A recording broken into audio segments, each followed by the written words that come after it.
Cuando una persona da testimonio de algo, o varias personas son testigos de, por ejemplo, un accidente automovilístico, el testimonio de todas las personas no va a ser el mismo, porque unas personas pusieron más detalle o más atención en detalles distintos.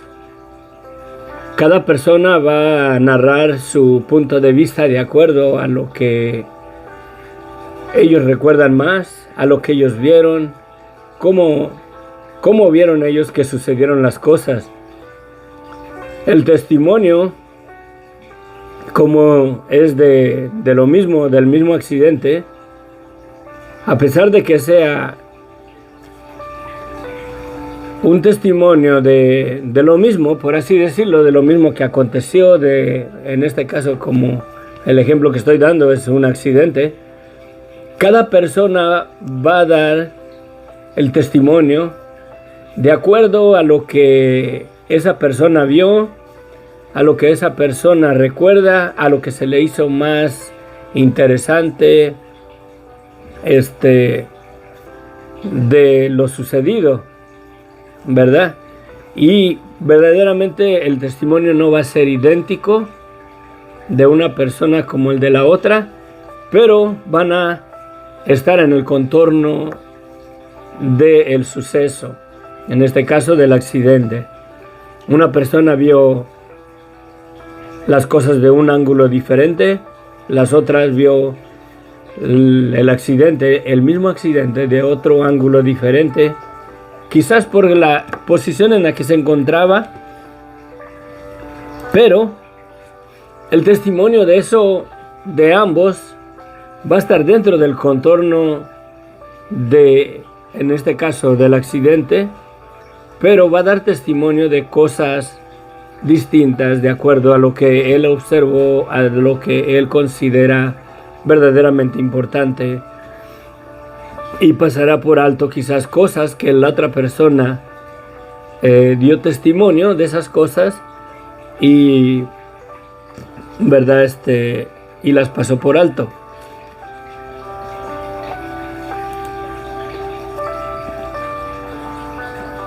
Llegamos aquí al final del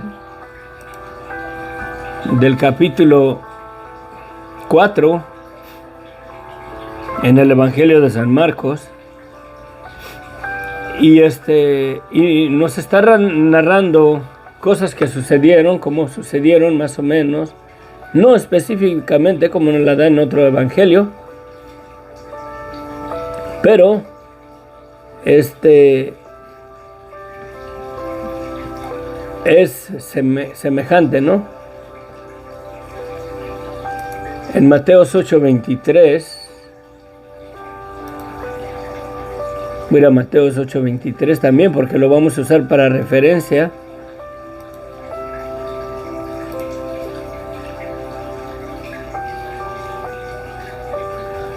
Voy a empezar leyendo Mateos y luego entramos a nuestro estudio.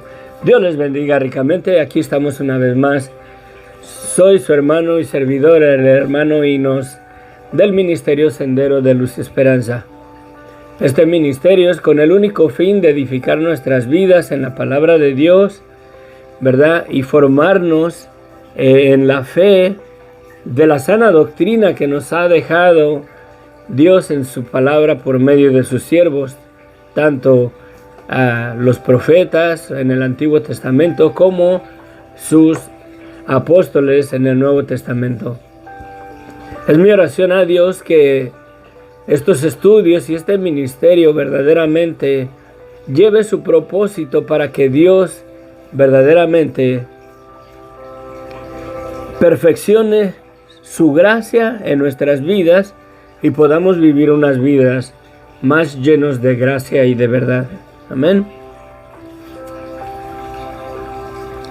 Mateos 8:32 dice, no, 8, ¿qué dijimos?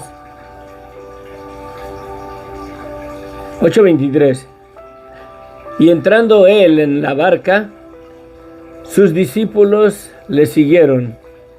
Y he aquí que se levantó en el mar una tempestad tan grande que las olas cubrían la barca, pero él dormía. Y vinieron sus discípulos y le despertaron diciendo: Señor, sálvanos, que perecemos. Él les dijo: ¿por qué tenéis, hombre? ¿Por qué teméis, hombres de poca fe? Entonces, levantándose, reprendió a los vientos y el mar, y se hizo grande bonanza.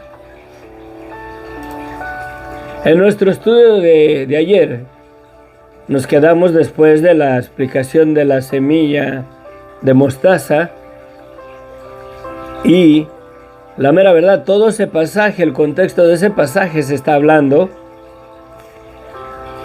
de, es la continuación o está en contorno de la parábola del sembrador. Todo el pasaje desde el versículo 1 en adelante hasta el final, todo esto aconteció en un solo día.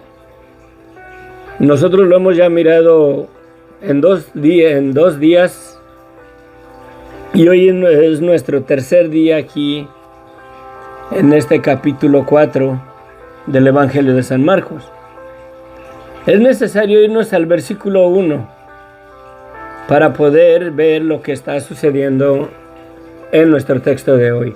Padre bendito, gracias Señor, ayúdanos, ilumínanos, guíanos a través de tu palabra. Te pido, bendito Dios, que mis palabras, Señor, tú, Señor, las pongas, Señor, dentro de lo que tu pasaje está diciendo, dentro del contexto de tu palabra. Ayúdame, Señor, a no llegar a conclusiones, Señor, en mi propio intelecto y decir otra cosa que el texto no está diciendo, Padre. Te pido, bendito Dios, que me ayudes, Señor, a serle fiel al contexto de todo este pasaje para ver la conclusión de este capítulo y el estudio de hoy. Te lo pido, mi Dios, en el nombre de Cristo Jesús. Amén. Versículo 1, capítulo 4. Otra vez comenzó Jesús a enseñar junto al mar, y se reunió alrededor de él mucha gente, tanto que entrando en una barca, se sentó en ella en el mar. Y toda la gente estaba en tierra junto al mar. Aquí vemos que cuando Jesús, antes de comenzarles a dar la parábola del sembrador y todo lo que ha hablado, la semilla de mostaza, no hay nada oculto de que no haya ser manifestado, todo está en base a la palabra de Dios, las parábolas y todo lo que habló el Señor Jesús durante ese tiempo que estuvo ahí en la barca, sentado, predicándoles. Llegó la multitud, era tanta la multitud que él se tuvo que subir a un barco, y no solamente eso, sino que el agua verdaderamente es un patrón muy influyente para que el sonido se amplifica. Era como fue un auditorio, por así decirlo, y el agua le ayudaba a que se escuchara como si fuera un amplificador, se escuchara un poco más fuerte su voz, ¿verdad? Usando el beneficio de la posición en la que él se encontraba en el barco, sobre el agua, y la gente pudiera escuchar más claramente, su voz saliera más distante, tomando en consideración la multitud que había ahí. Pero bueno, dice el capítulo 4, versículo 33. Con muchas parábolas como estas les hablaba la palabra. Sí. Con muchas parábolas como estas les hablaba la palabra conforme a lo que podían oír. Y sin parábolas no les hablaba, aunque a sus discípulos en particular les declaraba todo. Sí, les hablaba con parábolas por un propósito, dice, conforme a lo que podían oír, o conforme a lo que podían escuchar y entender, ilustrando verdaderamente las verdades espirituales con cosas paralelas, ejemplos paralelos. En este caso el sembrador, me imagino que ahí se miraban campos, campos verdes, quizás era tiempo de la arada, era tiempo de sembrar, y a lo lejos se miraba los sembradores echando semilla, y en base a ese panorama quizás, no digo que fue así, digo quizás era el panorama que había, y en base a eso él comienza a hablar las parábolas que nos dio, y todo está relacionado a la semilla en paralelo de la palabra de Dios. Sí. Por eso dice aquí que con muchas parábolas como esta les hablaba la palabra conforme a los que podían oír o poner atención o escuchar o algo que les fuera familiarizado para que escucharan verdaderamente y entendieran más las cosas espirituales según su entendimiento. Y sin parábolas no les hablaba, aunque a sus discípulos en particular les declaraba todo. Versículo 35. Aquel día, cuando llegó la noche, les dijo, pasemos al otro lado. Si empezamos ahí decimos, ¿qué está pasando, no? En el versículo 1 dice, otra vez comenzó Jesús a enseñar junto al mar. Ya nos da una perspectiva dentro de su contexto del pasaje que estamos leyendo. ¿En dónde están? Está junto al mar, se reunió alrededor de él mucha gente, tanto que tuvo que entrar a una barca y se sentó en ella en el mar. Y toda la gente estaba en tierra junto al mar. Y les enseñaba por parábolas muchas cosas y les decía su doctrina. Sí, y también ahí les da el buen pastor, el sembrador,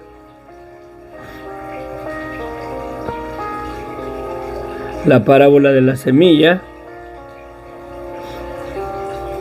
y llega este día. Dice aquel día, o sea, en aquel día cuando Jesucristo está sentado en la barca, predicándoles por parábolas acerca de la palabra de Dios, ¿verdad? Y le pone cosas semejantes o paralelas a la doctrina que le está enseñando acerca de la palabra de Dios, cómo es que la palabra de Dios lleva fruto en los corazones de las personas. Y habla de corazones duros que oyen la palabra, pero viene Satanás y les dice eso es falso y ni siquiera la reciben. Les habla a los de corazón un poquito más suaves, que reciben la palabra y la creen y luego enseguida la desechan. Habla sobre las otras personas que reciben la palabra, el evangelio y dicen, ya me voy, mejor me voy a mis labores, a su vida cotidiana, a los afanes de este mundo, y verdaderamente de lo mismo desechan la palabra. Pero hay otras personas que sí la reciben, y la palabra lleva fruto en sus vidas. Hay un arrepentimiento verdadero, reciben el perdón de sus pecados, ¿verdad? Y la palabra lleva mucho fruto en sus vidas hasta tal grado que Dios pone a nuestros enemigos bajo el estrado de nuestros pies. ¿Por qué? Porque si creemos la palabra de Dios, si creemos en el evangelio, si lo recibimos y trae la convicción y nos lleva a un arrepentimiento verdadero, recibimos el perdón de nuestros pecados y Dios quita el yugo de la esclavitud de pecado que Satanás tiene sobre la vida de todo ser humano en su vida de pecado, sin Dios, sin Cristo. Y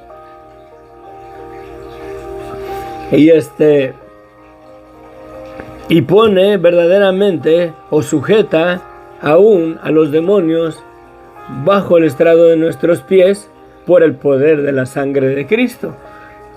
Y por eso la referencia ahí en la semilla de mostaza, que aún las aves del cielo vienen y hacen morada bajo su sombra. ¿Sí?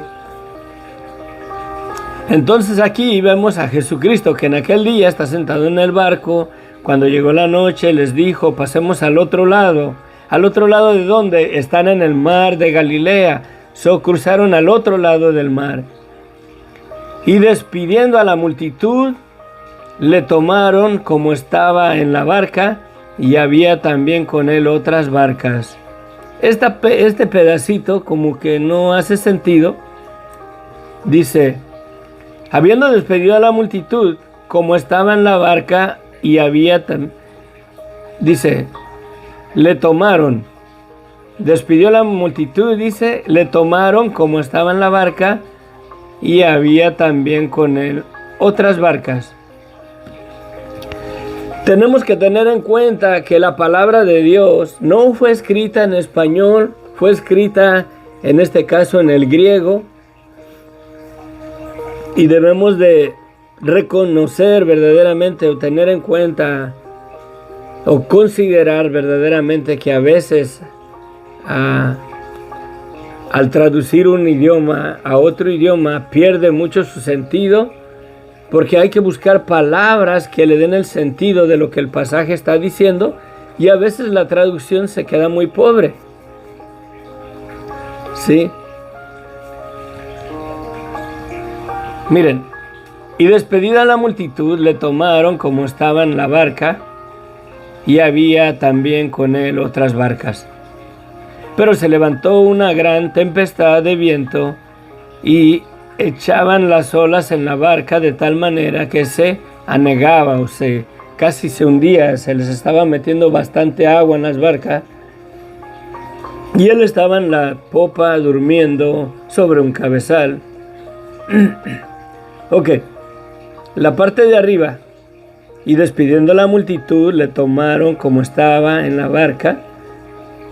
Como Jesucristo ya estaba en la barca sentado ahí, los dueños de la barca le tomaron y decidieron llevarlo al otro lado del mar de Galilea. Había ahí también otras barcas, dice aquí. Mateos no nos da ese detalle de que había ahí otras barcas. Y entrando en la barca, una sola barca,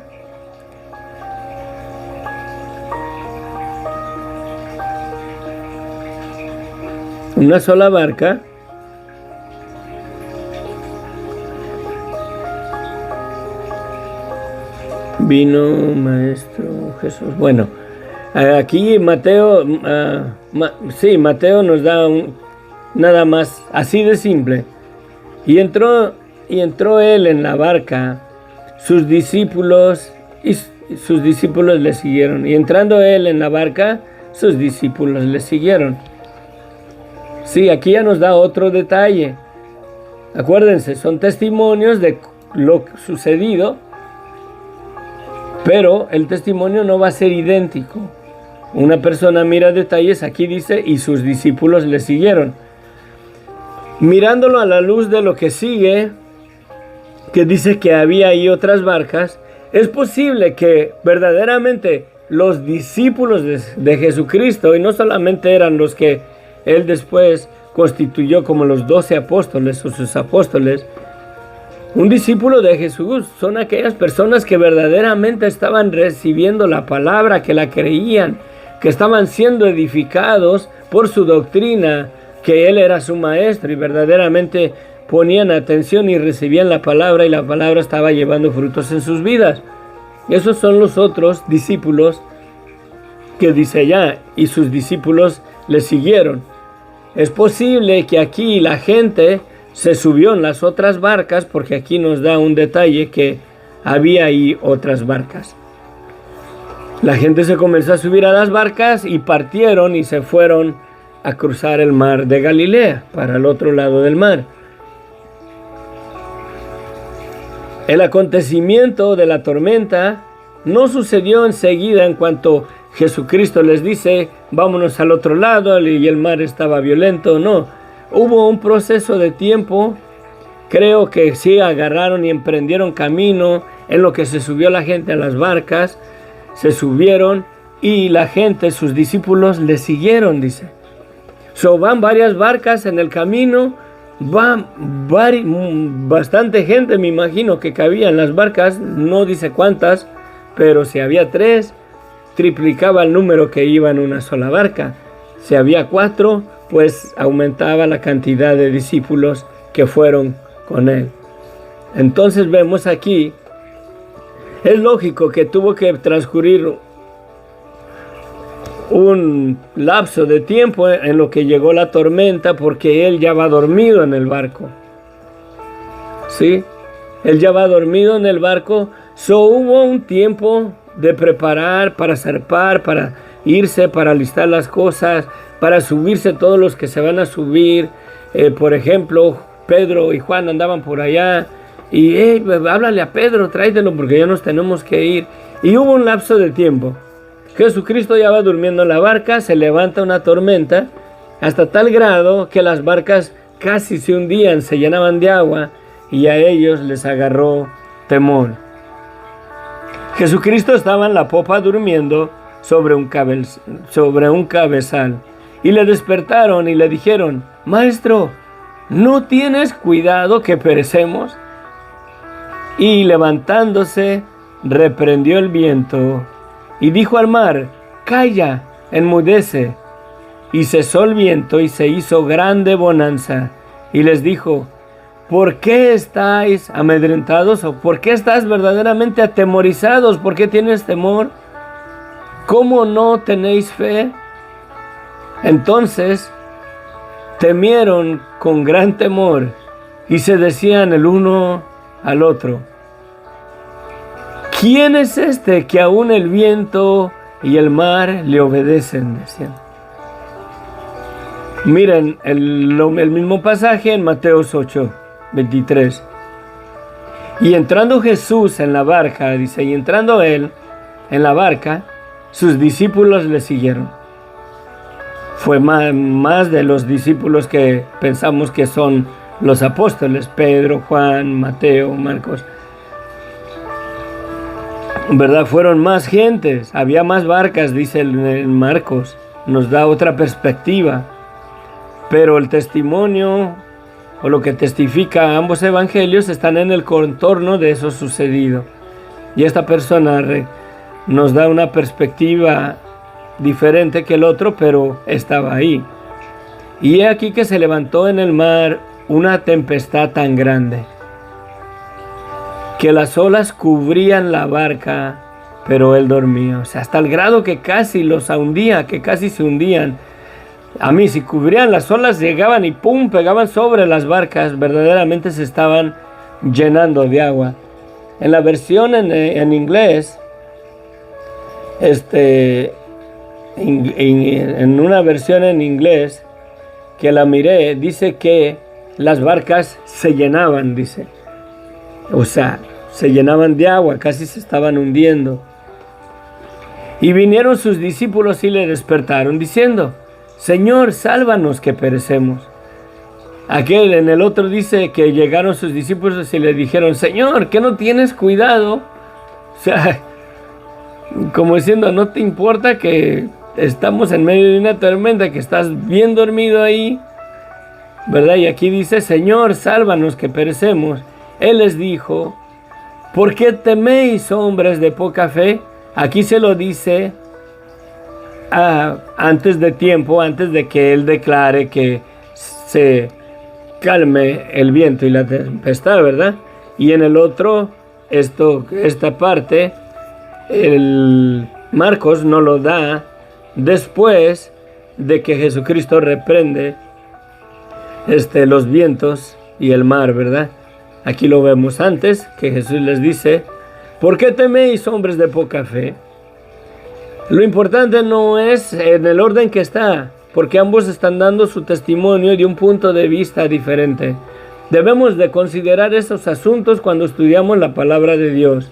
Son testimonios por ejemplo, los 4 evangelios son testimonios de 4 diferentes personas y cada persona va a dar su testimonio de acuerdo a lo que él recordó, porque esto no se iba escribiendo durante el tiempo que estaban pasando las cosas. Cada persona va a dar su testimonio de acuerdo al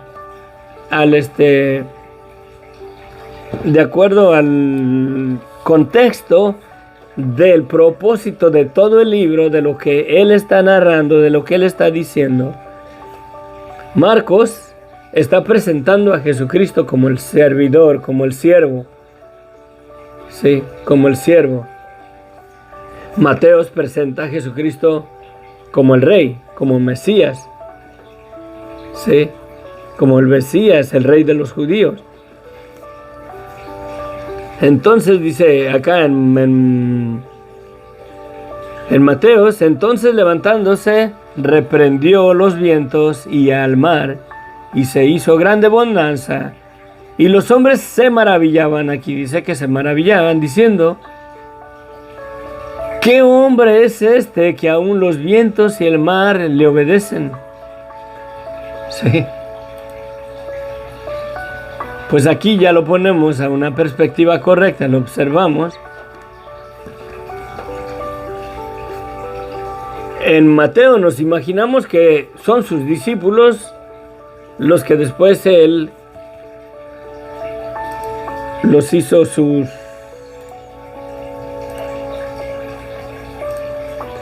apóstoles. Buenos días, Sofía, Jorge, bendiciones, Dios les bendiga grandemente. Ayer extrañé sus comentarios, pero sé que después me iban a comentar ahí en los videos y vamos a estar saludándonos. Después les mando o después les explico un poquito acerca de la gráfica que les mandé. Está muy interesante. Quiero pedirle al Señor que me permita hacer un video al ir desarrollando esa gráfica y al ir explicando las cosas, cómo funciona, qué es lo que podemos ver ahí. Pero me imagino que ya se dan una idea. Pueden ver los números relacionados con los nombres y son las edades de los personajes en cada línea, y en cada columna da las edades que tenía cuando la persona que está en 0 nació. La persona de arriba tenía tantos años, la de arriba tenía tantos años, y así hasta Adán. Y podemos ver que Adán todavía vivía, creo, cuando Matusalén nació. Pero bueno, después les explico. Dulce, Gallegos, Dios te bendiga, bendiciones. Aquí estamos, saludos desde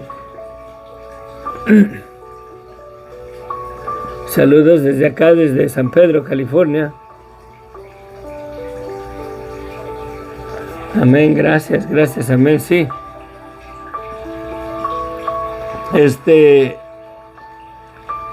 Vamos al estudio porque me perdí un poquito. Entonces estamos ahí. Está Jesucristo en una barca. Él ya está en la barca. En Mateos dice que entrando en la barca, es más razonable que Jesucristo ya estaba en la barca, porque desde ahí les estaba predicando. Y así como él estaba ya en la barca, por eso dice ahí, le tomaron como estaba él en la barca, y había también con él otras barcas.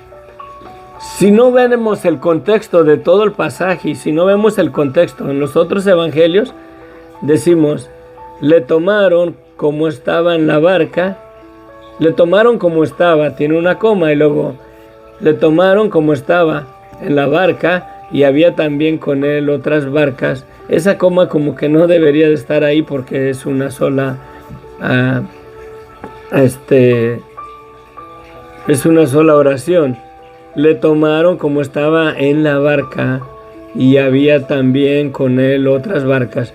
Había más barcas y se fueron. Y me imagino que cuando él habló y cayó la tempestad y se hizo grande bonanza, no solamente eran sus discípulos, los cuales él después les da verdaderamente el nombre, o les da la autoridad de apóstoles y los envía, o no son solamente sus 12 apóstoles, pero son verdaderamente personas que le creían de corazón en su palabra, que creyeron en el Evangelio. Son discípulos que le estaban siguiendo, que sus vidas estaban siendo transformadas, y no solamente son sus 12 discípulos que después constituyó él como 12 apóstoles.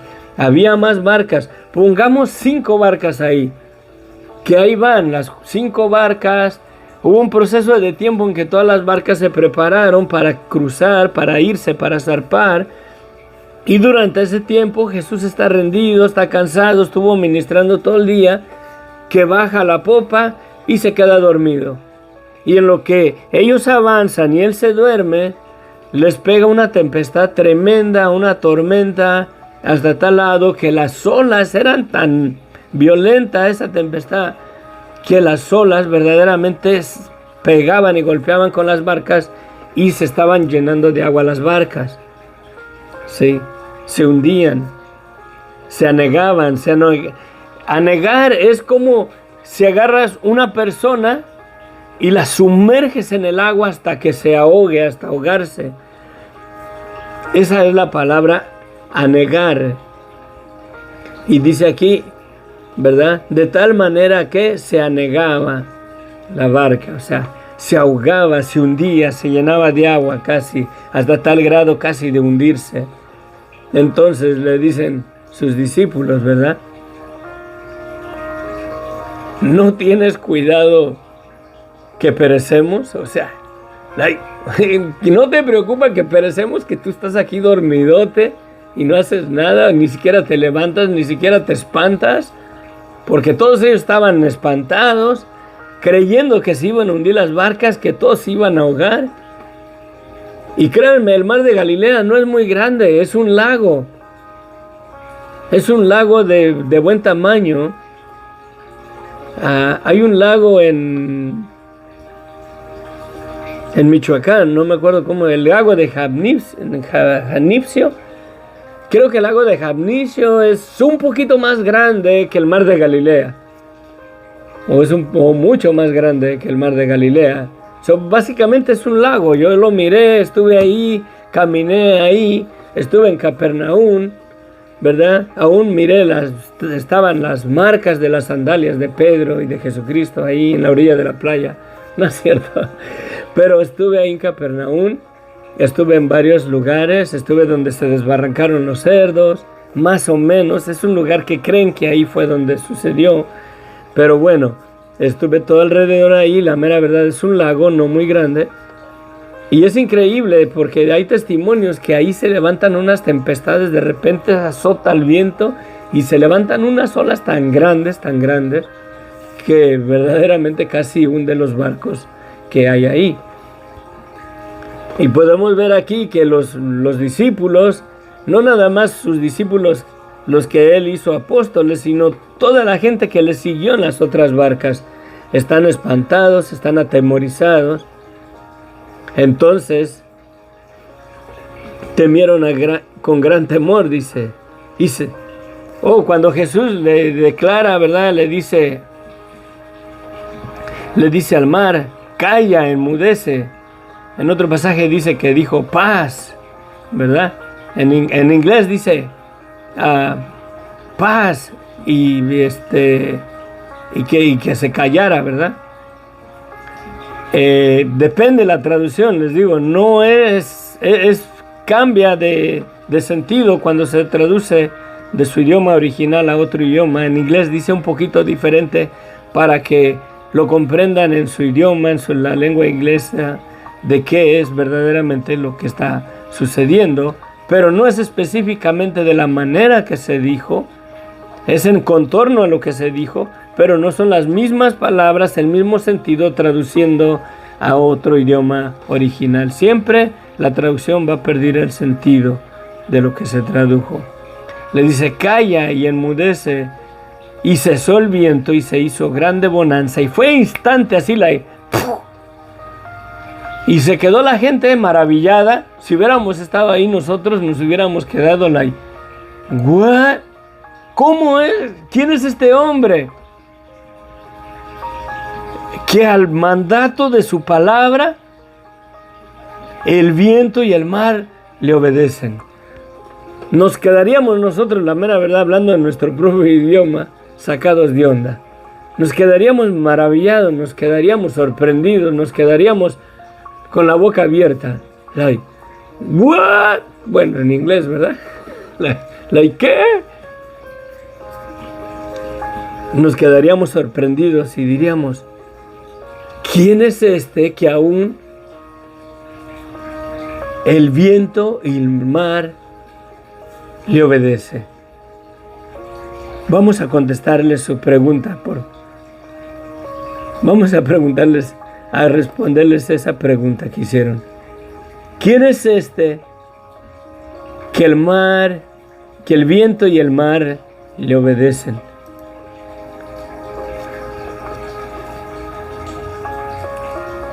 Mateos dice, ¿qué hombre es este que aún los vientos y el mar le obedecen?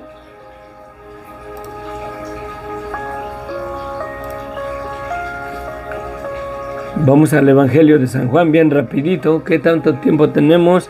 Ay, me queda poquito tiempo. Sí, concluimos con esto, ¿ok? En el principio era el verbo era con Dios y el verbo era Dios. ¿Quién es este que aún el mar, el viento y el mar le obedecen? Y Jesucristo era Dios. Y Él es Dios, amén. Este era en el principio con Dios. Todas las cosas por Él, por Jesucristo, fueron hechas. Vámonos a Génesis. Nos quedamos ahí. ¿Qué dice? Todas las cosas por Él, por el verbo, fueron hechas. En el principio creó Dios los cielos y la tierra. ¿Quién los creó? Dios, los cielos y la tierra. Versículo 3, capítulo 1 de Génesis. Y dijo Dios, sea la luz. ¿Y qué pasó? Y fue la luz. ¿Qué hizo?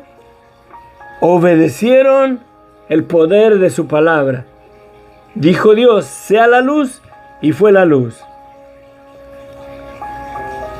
Dijo también Dios, júntense las aguas que están debajo de los cielos en un solo lugar, y descúbrase lo seco, y fue así. Las aguas, al mismo instante de la voz de la palabra de Dios, se juntaron. ¿Qué les podemos decir a sus discípulos ignorantes, hombres de poca fe, de quién es ese hombre que está ahí, que aún el viento y el mar le obedecen? ¿Qué les podemos decir? Que no entienden que Él es el verbo, que Él es Dios, el Dios creador del cielo y de la tierra, manifestado en carne en la persona de Jesucristo. Por eso es que con el poder de su palabra se hace su voluntad a la voz de su palabra. Pues podemos decir eso. ¿Quién es este que aún el viento y el mar le obedecen? El mismo que dice, sea la luz, y la luz le obedeció y vino a ser. El mismo que dijo, júntense las aguas en un lugar y descúbrase lo seco, es el mismo que tenían ahí en la barca, que a la voz de su palabra calmó el viento, calmó la tempestad, y el mar se puso quietecito. Quietecito, me imagino que en ese instante hasta hubo un silencio, como si de repente fueras teletransportado de un lugar muy ruidoso, de una situación con mucho ruido, mucho desorden, mucha disturbio, y de repente fueras teletransportado a un lugar donde ni siquiera los grillos se escuchaban, nada. Y como se hizo tan grande bonanza que ni siquiera el rechinido de las barcas se oía. Nada, nada. De repente un silencio absoluto. Se me enchina la piel imaginándome estar en esa situación, y yo también diría, ¿quién es este que aún el viento y el mar le obedecen? Este Jesús es el mismísimo Dios, el creador del cielo y de la tierra. Amén. Padre bendito, gracias Señor te damos por tu palabra. Ayúdanos a abrazar esa verdad, a creer esa verdad de quién eres tú. Tú eres la imagen viva del Dios invisible manifestado en carne, dando tu propia vida. El Dios, el autor y consumador de nuestra salvación, que el único Dios, el Dios verdadero, el creador del cielo y de la tierra, decidió venir a este mundo y tomar un cuerpo humano como el de nosotros. Y aquel verbo se hizo carne y habitó entre nosotros. Y vimos verdaderamente el poder de tu palabra, que tu palabra se cumplía. Le pusiste la mano al leproso y declaraste, sé limpio, y la lepra se desapareció. Ellos ya tenían un testimonio de que tu palabra era poderosa, que declarabas al paralítico, levántate. Con solamente el hecho de pronunciar tu palabra, el paralítico se levantó. El ciego recibió la vista. El leproso fue sanado. La mano seca fue restituida al decirle, extiende tu mano. Y la extendió, ya no estaba seca nomás. Y aquí vemos que no solamente las enfermedades, no solamente la parálisis, no solamente la ceguera te obedecen, sino también el viento y el mar te obedecen, porque tú eres el Dios invisible. Aquella persona que cree otra cosa, bendito Dios, no te ha conocido. Padre, ayúdanos, convéncenos, trae una convicción verdadera a nuestras vidas de reconocer con toda nuestra mente, con todo nuestro ser, con todo nuestro corazón, la verdad absoluta de quién eres tú, oh Señor Jesucristo, porque en esa verdad es que es edificada tu iglesia. Para la gloria y honra tuya, te lo pedimos, mi Dios, en el nombre de Cristo Jesús. Amén, amén. Dios les bendiga ricamente, nos vemos, nos vamos.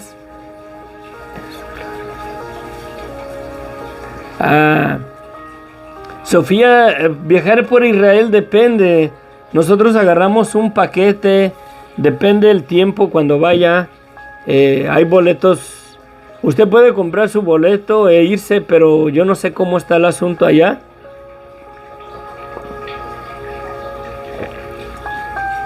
Hay mucha vigilancia. A mi parecer, creo que no entran otras aerolíneas más que la aerolínea de Israel. No sé, a lo mejor estoy equivocado. Pero el boleto a Israel no es muy caro.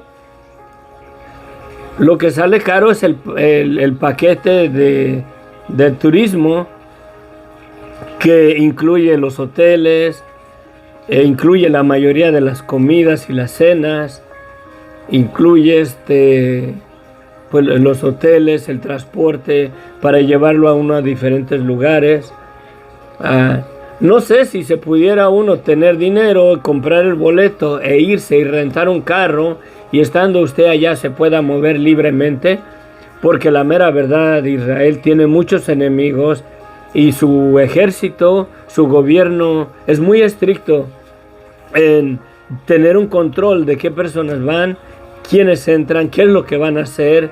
Verdaderamente cuando uno va por medio de una iglesia, la iglesia ya les presenta un recorrido, una ruta. Vamos a ir a este lugar, a este lugar, a este lugar, vamos a hacer esto, vamos a predicar aquí, aquí, aquí, aquí, vamos a ver los lugares geográficos a la luz de la palabra, pero ya les presentan un plan para lo que van y es más fácil porque es una organización sin fines de lucro. El comprar un boleto y agarrar e irse así nada más, no sé, necesitaría uno investigar, hablar con el consulado de Israel, si cualquier persona puede ir así, rentar un carro y moverse libremente en los lugares que él quiera ir a conocer. No lo sé, por causa de los enemigos de Israel. Es un país muy estricto. Es bien fea la situación de ahí en Israel. Por ejemplo, me imagino ahí en Chihuahua, ¿verdad? en lo que es Chihuahua hay colonias, ¿verdad? Que tienen, en la misma ciudad hay colonias, ¿verdad? El Paraíso, el Limonar, y en Israel, por ejemplo, en Jerusalén, en la tierra de Israel, ahí mismo en Jerusalén hay unas áreas, como diciendo unas colonias, que no son de Israel y tienen frontera, están cercadas, tienen barda alrededor, tienen frontera porque son de países musulmanes. Y básicamente se puede decir, son países, por así decirlo, diferentes ciudades en el centro, ahí en Israel, en Jerusalén. Diferentes colonias son como si fueran países separados, porque hay fronteras y esos países musulmanes son enemigos de Israel. Hay mucha vigilancia, no sé, pero si uno pudiera y es permitido comprar su boleto, ir allá, rentar un vehículo y hacer un recorrido uno a diferentes lugares que quiera uno ir, creo que sería más barato. Pero bueno, Dios les bendiga ricamente, nos vemos, porque si no se le hace tarde a mi esposita y la corren, y luego ¿quién me va a mantener si corren a mi esposa? Dios les bendiga ricamente, amén. Dios lo lleve con cuidado, amén. Cuídate, Jorge, Sofía, bendiciones. Los extrañé ayer, la verdad. Les amo en el amor de Cristo. Bendiciones a todos los demás que se conectan. A Dulce Gallegos, bendiciones. Que la gracia de Dios se perfeccione en nuestras vidas. Amén. Amén.